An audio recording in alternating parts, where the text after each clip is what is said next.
Welcome to Virtual Concert Hall's live programs. Thank you for joining us. My name is Jennifer Savage, and I'll be your host for today's show, and welcome to the Jack Price is Right live show. Today, we'll be exploring competition as it relates to our lives, our experiences, and anywhere from the lens of musician, artist, manager, performer, and all the way down to eye level of the crude and unfiltered human being. Is it a necessary evil? Does it breed excellence? There is no one-size-fits-all answer, and this could leave you with more questions than simple answers, but it's more real that way, and that's what we're here for.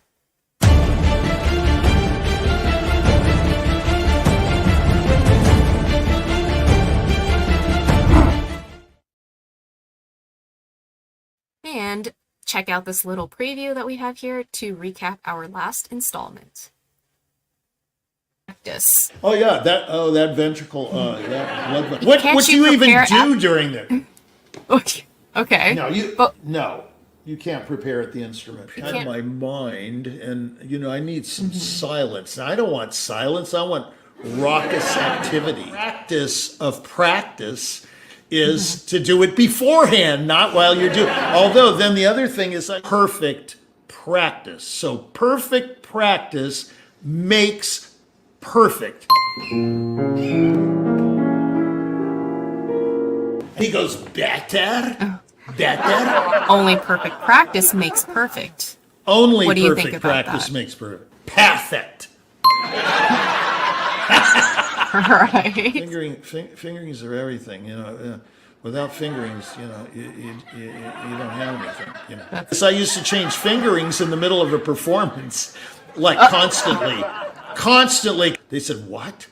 I said, Yeah. I'm sorry, go ahead. I didn't mean to interrupt you, Seth. No, just so you don't. What do you do to get a different result? I will tell you. First lesson in practice, listen to yourself. A great teacher teaches you how to think correctly on your own. And I go, really? Pretty good. Pretty good. Oh, wow, it was actually pretty good. I thought I really screwed that up. You know, but actually do it the way you're going to do it in the performance. You know, Tamian angle is 10 o'clock. It's like a 45-degree angle. Now, is that specific enough for you? We have a very the first thing to get out of the way. Show, don't we? Nothing is original, basically. It's all been done before. It's how you say it. Just go, well, you know, I practice my Chopin etudes every day. And you hold your hands like this. The idea of practice is to implement what you've already thought of while you were just driving your car. Even though I haven't played in 18 years, I'm constantly playing in my head. I was giving a master class in Memphis once, and I was able to make her play better in literally 20 seconds by telling her one thing. One should not spend very much time at the instrument. They should spend very much time thinking about it.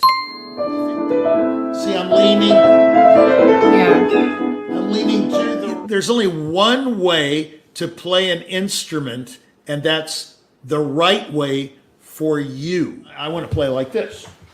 You know, okay. Well, you know, it's possible.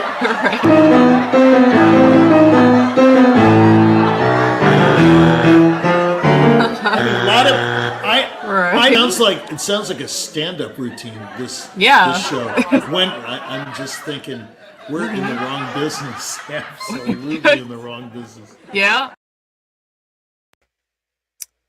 And today I am excited to be joined live with my co-host and celebrated partner in crime, Dikran Atamian, otherwise known as Jack Price. And just to give a little introduction, formerly known as Dikran Atamian and now known as Jack Price, he began his career in artist management in response to his own career as an RCA recording artist after winning first prize in the 50th anniversary Nuremberg competitions, as well as the crazy pianist who premiered The Right for solo piano.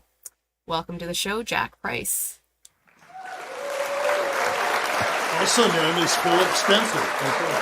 All right, well, let's get right into it and dive headfirst into our first topic. Let's see what's behind door number 1.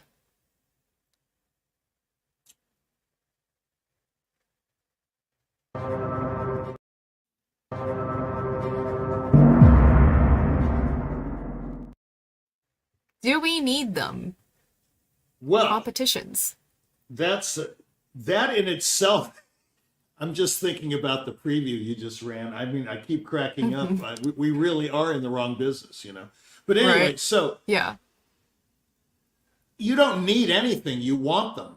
Okay, people want competitions. I just got a circular in my email yesterday for Geneva vocal competition, all these big prizes and everything. I mean, it's so spectacular now. Everything is spectacular, to imitate someone that I used to perform with.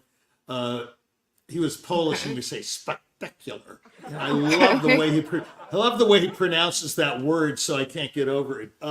Right. You know, it's like an extravaganza. It's like a gladiator-style event. Do we need them? I mean, I don't think gladiator-style events are very good since they were, you know, in the old... Yeah. They eliminated people, right? They killed people in the gladiator.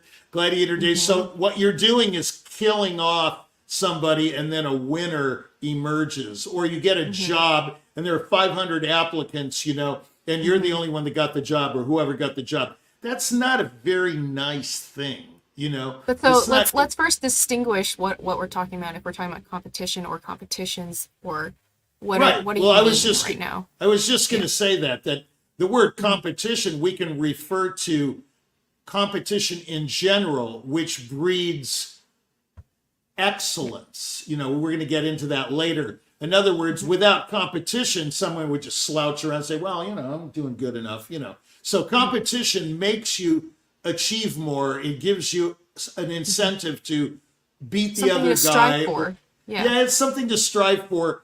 Do we need them? No. Like I said, we want them. And the people who run the competitions or even a job search, they want them. And that's even more important than the winner or the person who gets the job, because they're promoting the competition, not the winners or the person that gets the job. The whole idea is to brand the name, okay? Like we discussed, 5 episodes ago. It's called the Clyburn now. Not the Van Cliburn Quadrennial International Piano Competition, which it was called. You see how they just eliminate everything? Right. It's the Clyburn. It's all about the Clyburn, or the Leeds, or the Naumburg, or the Leventritt, or the Tchaikovsky. They don't say Tchaikovsky International Piano Competition because, first of all, it's for 4 or 5 disciplines. There's a voice one, there's a cello one, there's a violin one, and there's a piano one, or what have you. Or So it's become branded strings. as this institution. It's the Clyburn, the Leeds, whatever, the Tchaikovsky. Yeah, the only time that an artist gets branded in a contest is when he appears somewhere. Like you just saw that poster, Carnegie Hall, so-and-so's playing, and then the name of the artist is gigantic. But up until that point, it's all about the contest. Okay? So when you say, do we need them? We don't need anything. I've made that quite clear. All we have to do is die. Okay? So that's the only thing you have to do. Sorry. But, and death is not in this equation. We're talking about contests. Okay? But this is like, no one's going to die in a contest, I don't think. Now, on the other hand, Simon Barrère, one of the great pianists of the past, died in the last movement of the Grieg Concerto. He started playing so fast that he passed out and died on the stage. So, death is a part of the equation. Death's a part of performance, yes. You could die in a contest. Okay, let's make that very clear. Okay. Now, all right. What if you're in a hot dog eating contest, okay? And you've got 5 or 10 people sitting there eating hot dogs. Obviously, the name of the game is to eat the most hot dogs, stuff yourself without throwing up all over the audience, right? That's the whole idea. Yeah. Okay. So, do we need that? I don't think so. I don't think we need anything. So there's the answer. To make it simple, we don't need them. If you want a simple answer. But we want the spectacle, or what is it that we want? It's a discernment thing. Okay, let's make this clear. I'm not sure everybody has this clearly in their mind. The winner supposedly, if it's not rigged and all, schlepped up, is supposed to be the person who played the best on that particular moment. Like, let's say the finals of something, and the person who executes the task the best at that moment wins. Well, that never happens, to be perfect. Never. No, first of all, most of the good ones are eliminated in the first round because the person they have picked out for the prize winner of anything or any job, let's say first harpist of the Philadelphia Orchestra, they've already picked their harpist most of the time. I want to put that disclaimer, most of the time, not even half, or it's most of the time, they know the first desk player of the Cleveland Orchestra, let's say Daniel Majeski in the old days, or what's his name with the LA Philharmonic. He was the concertmaster under Mazel. Majeski was a fabulous violinist, but God only knows how many fabulous violinists were eliminated. Right. Okay. So Now, and then you come to what's fabulous. I mean, this thing can go on and on and on. Competition, the answer, the simple answer is it's a really good tool. It's a necessary evil. If you want to look at it that way, it's not really, but we don't need them. So there's your answer. But we don't need them. All right, moving on. Let's see what is behind door number 2.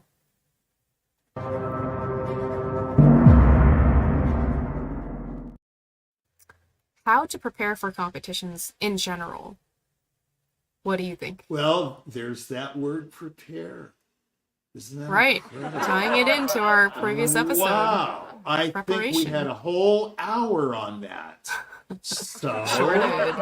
let's see, sports fans, if you learned anything. Can anyone type in something to me here from the peanut gallery that shows that you were listening last time? I don't mean to be at all accusatory, of course.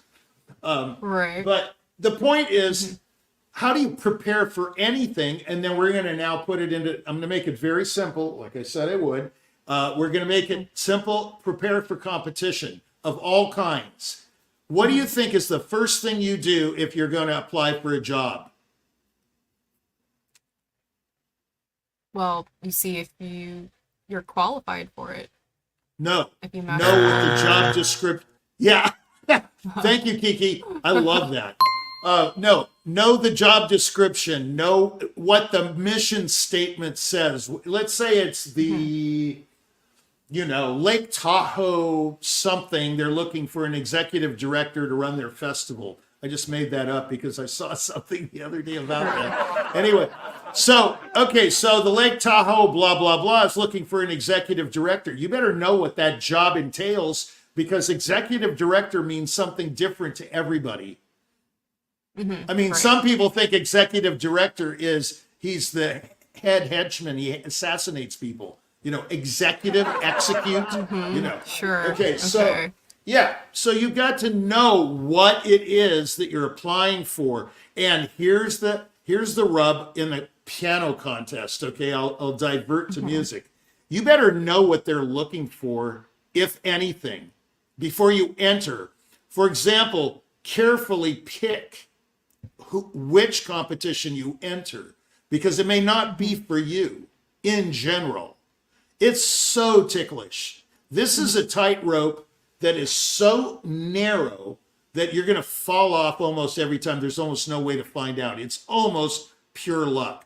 Are they looking for someone who says something critical? Are they looking for someone that has an urgent message? Are they looking for polish? Are they looking for someone who just plays every note accurately and they don't care how they play the notes? So get to the bottom of what it is that they actually want.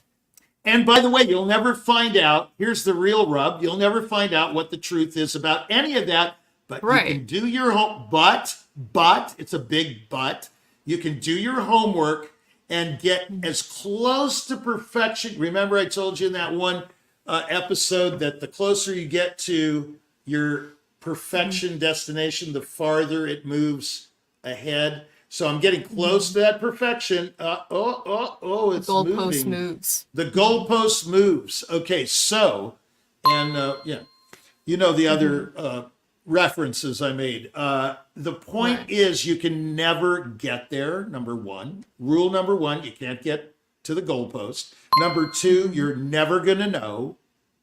You don't know the absolute truth. You can only hypothesize. You can only have an educated guess as to what it's going to be. But man, that's a lot of information. That's a lot of dope. So you've got to get on the internet or whatever you use, your device or your fingers, I don't know. I don't know what you use anymore. I'm so sick and tired of these phones. Anyway, the point is you get on your thing and you find out what the hell's going on in, say, Belgium for the Queen Elizabeth competition. One thing you got to know about that one, let's just put a side note. You've got to go in hibernation for a week and learn a concerto there while you're there on the premises of that castle. You have to learn a new concerto that's been commissioned for that competition. Okay, like those of you who don't like doing that, don't try this at home. All right. You know, you gotta Okay. go there. Okay. So if you don't like traveling, you're out. If you don't like going to Belgium, you're out. And if you don't like learning new piano concertos in 7 days in a cell, a monastery little cell type thing, then don't go. All right. Okay. So then, how to prepare for competitions? You look at the list of what they're looking for, but also try to get to the bottom, close to what their missions is, what they're Number one, truly know the looking for. product. Absolutely, you're right. Number one, know the product. Number two, know the avenue or the infrastructure that's going to get you to that product. And if you don't like the product, if it's not you, don't go. I mean, All if right. you're a performer, yeah, Yeah. one more thing, and then we go. If you're a Yeah. performer who says something, I've got news for everybody. Not too many contests interested in that. All right. Good to know. Moving on, let's take a quick break here and check out some clips that we have in store from the archive right here on Jack Price is Right.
And I just want to mention that we are live every Friday, so don't miss out on Jack Price is Right. Coming up, this is our next episode, and here is a little preview that you can check out on Acclaim. How do you get it? How do you get Acclaim? And how do you keep it? Is holding the brass ring easy to get, but hard to keep? You can check us out on our YouTube channel at Virtual Concert Halls. We're also on Twitch, LinkedIn, Alignable, streaming to all the major platforms. Find out more info on virtualconcerthalls.com as well as priceattractions.com. And any feedback and comments, we love them, so keep them coming. But back to what we were saying with Jack Price on competition. Let's see what's behind door number 3. 3, yes.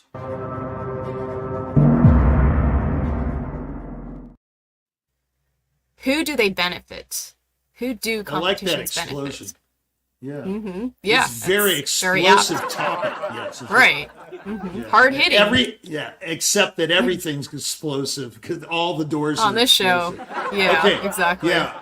We only say pertinent things on this show. Everything is Yeah. substantive, so it's all explosive. Yeah. Watch Okay, out for so the who explosions. do they benefit? The competitions. That's your Right. simple answer. People are always amazed at when they win something. This is from the beginning of time, by the way. The beginning of time, it's not just because the proliferation of competitions is so great now, and there's one on every street corner, as there is a hamburger stand or a dentist. There's Right.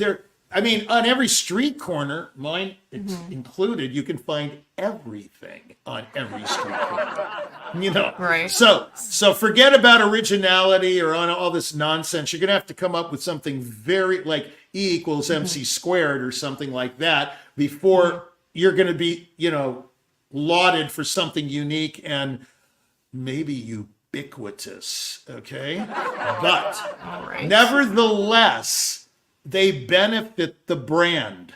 And the brand sure ain't the applicants, because the applicants are totally unknown for the most part, unless they invite big name applicants to the contest or job. And that happens all the Oh. time. Yeah. Yes. In piano competitions and violin competitions, there's a thing known as ringers. You know what those are? Ringers, big name. Ringers. People that had big names before they came to the competition. Well, sort of. They're not big names in the industry. They're big name competitors. I'll give you an example. Emmanuel Axe. And this is a compliment. I'm not degrading anyone. Manny is a wonderful pianist, very musical guy. I just heard him play with Young Kim Mozart Sonata on Live from Lincoln Center. Excellent performance. I used to play with Young terrific guys. Anyway, Axe, not Max, Axe was he was a major competitor for many years, and he lost everything. And then guess what happened? He won the Rubinstein. And Rubinstein and Mieczysław Muntz were there.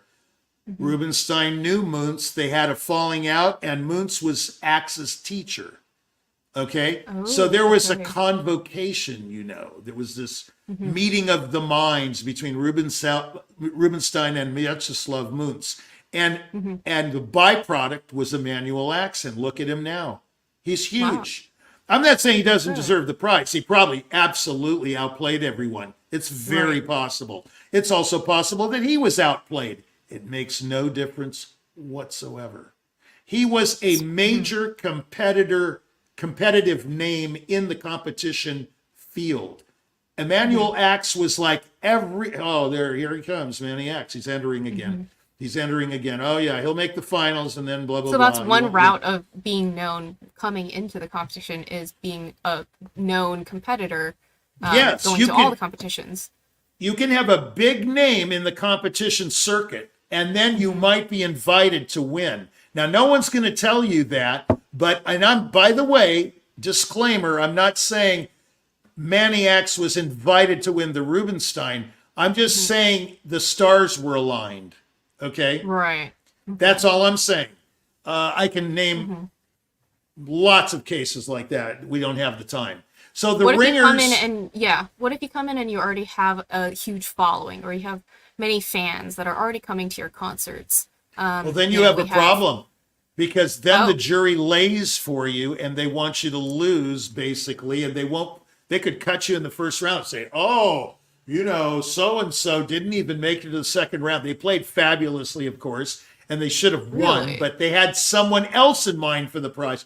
Oh, listen, let me tell you, there are so many scenarios. This word competition, when I hear it in my ears, it's like a million bells and whistles are going off. There's so many different permutations of competition. You have no idea, and I have observed most of them. Okay. Not that I went to a lot of them. I did go to some, and the rest is history. But the point is, I keep my eyes and ears open. Hence the Attamian the Barbarian comment when I made this comment in the Juilliard lunchroom that XYZ contest is only looking for XYZ type of whatever, and then they repeated that and said that Attamian said it. Hence, Attamian the Barbarian. Okay. But what do you think about? Because you're talking about Emmanuel Axe coming in as a known competitor, but I'm asking, what about people that, for example, maybe they have a huge YouTube following, and then they get onto some international competition, and then they have many fans. How does that? What happens there? Well, if the person has that. If the person has a big following, social media, blah, blah, then they're the man on the white horse or the woman on the white horse, and they're to be knocked off the horse. They're going to be the focal point of the competition. They walk on stage or whatever. Oh, here's so-and-so. They're supposed to walk off with this contest. Well, the first thing they're going to do is take pot shots at that person. Really? So that's what, instead, the competitions, they enjoy the publicity perhaps that the person might bring, or more viewers or audiences, but they win, and it's even bigger. Maybe you don't know. I mean, let's say a very huge name competitor that has a huge social media following, TikTok and all this stuff, comes in, whatever contest. I don't care if it's America's Got Talent or whatever, and they do win. I think that's a boon. That's a big deal. But if they Right. lose, it's a big deal. So guess who benefits? The contest. America's Got Talent has a story no matter what. It's just like in the movie, what's it called? The Natural. Whether he loses or draws or wins, the radio make the critic news. or the baseball critic has a story. It have doesn't a story. matter what the story is, as long as he has a story. Okay. Right. That's all that's Okay. important. Yeah. Okay. Any closing remarks for competitions before we go? Good luck. Good luck. Okay. Yeah. I mean, no, I would say in closing, these are my remarks. It's a necessary evil in most people's minds because they love gladiator style stuff. I'm not going to say it's a necessary evil because I don't believe that, but it is in most people's minds a very necessary evil. Number two, they benefit the organization. Number three, the way to prepare for them is to know what you're getting into and know their mission statement and know what they're looking for. That's it. All right. Well, I think that's all the time we have got for competition. Thank you so much, Richie, for being with us. And with that, the time is right, and I think we got to go. Let's take a moment here to thank all of our wonderful partners and sponsors that have been with us every step of the way. You can see them all on the screen here, and with more joining us by the day that we have to try to fill up. We've been adding pages to our partners and sponsorships pages. And so many collaborators working with us to make this broadcast possible. And I also want to give a shout out to the production team. Today's broadcast was powered by Christian Pelagi, directing behind the scenes. You can hear him there. Couldn't have done it without any of you, and we are so sincerely grateful to have you all along with us for the journey. And with that, I think that's all we've got for today. This has been Jack Price is Right. I'm your host, Jennifer Savage, and I hope you've gotten a little something out of it. I know I did. See you next week.